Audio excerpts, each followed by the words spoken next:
Assalamualaikum sahabat anggrek. Kali ini kita akan membahas faktor-faktor apa saja yang dapat mempengaruhi anggrek untuk berbunga. Dan faktor-faktor itu apa saja? Mari kita bahas satu persatu. Untuk faktor yang pertama adalah sirkulasi udara. Jadi lebih bagus anggrek ditaruh di luar ruangan atau tempat terbuka sehingga sirkulasi udaranya lebih bagus. Untuk pertumbuhan dan pembungaan anggrek, sirkulasi udara yang bagus adalah angin yang berhembus lembut secara terus-menerus atau angin sepoi-sepoi.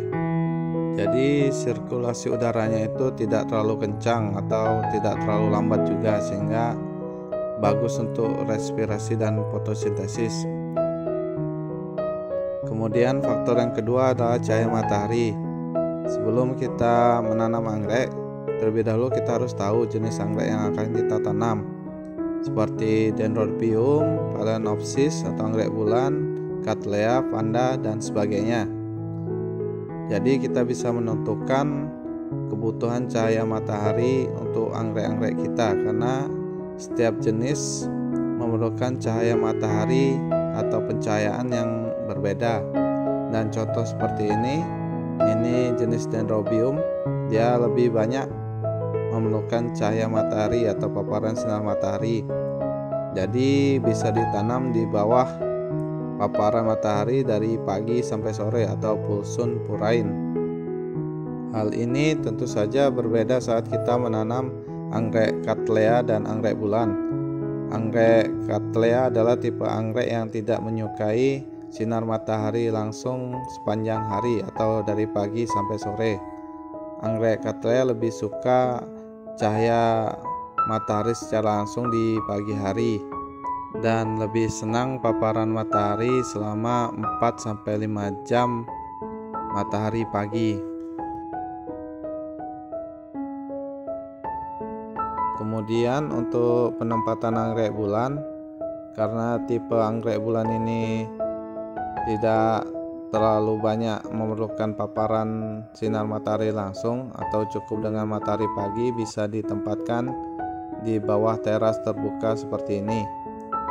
Pada umumnya anggrek bulan hanya memerlukan 25-50% cahaya matahari.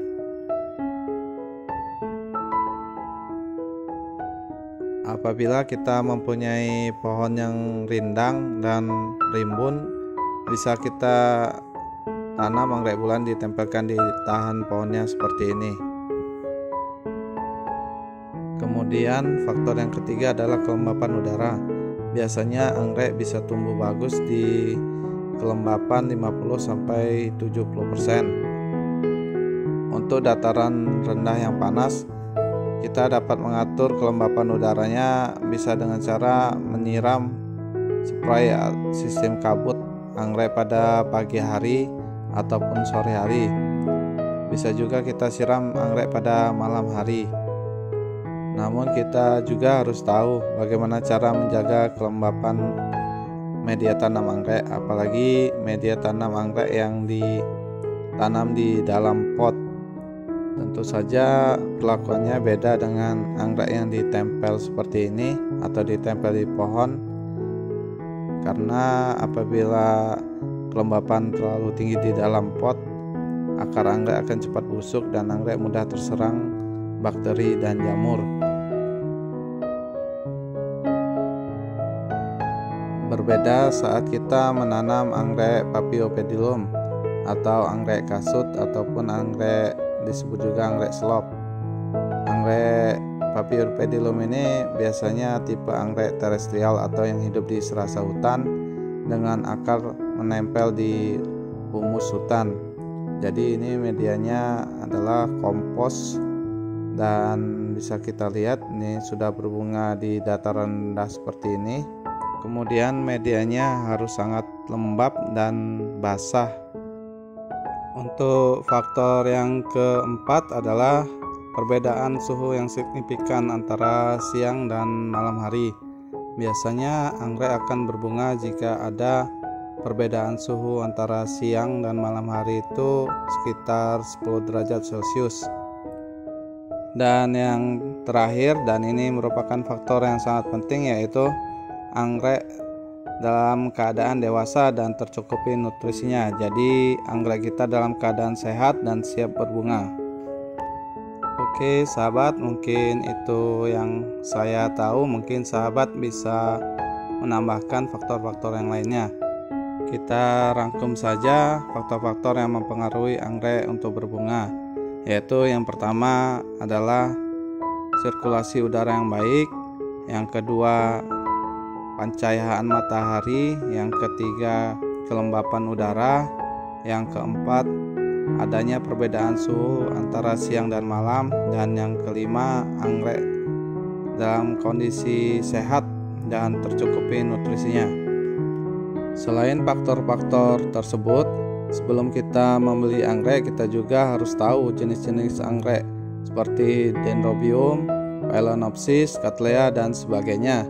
Kemudian bagaimana cara anggrek itu hidup? Apakah anggrek itu epifit menempel di pepohonan, litofit menempel di bebatuan, ataupun terrestrial atau di serasa atau dasar hutan? Dan yang terakhir, kita juga harus tahu di mana lokasi anggrek itu tumbuh. Apakah anggrek itu berasal dari dataran rendah, menengah, ataupun dataran tinggi, sehingga kita bisa mencocokkan dengan keadaan lingkungan tempat tinggal kita. Apabila hal-hal itu sudah kita ketahui, mudah-mudahan kita tidak salah dalam menanam dan meletakkan anggrek, sehingga mudah terciptanya agroklimat atau lingkungan yang disukai oleh anggrek kita.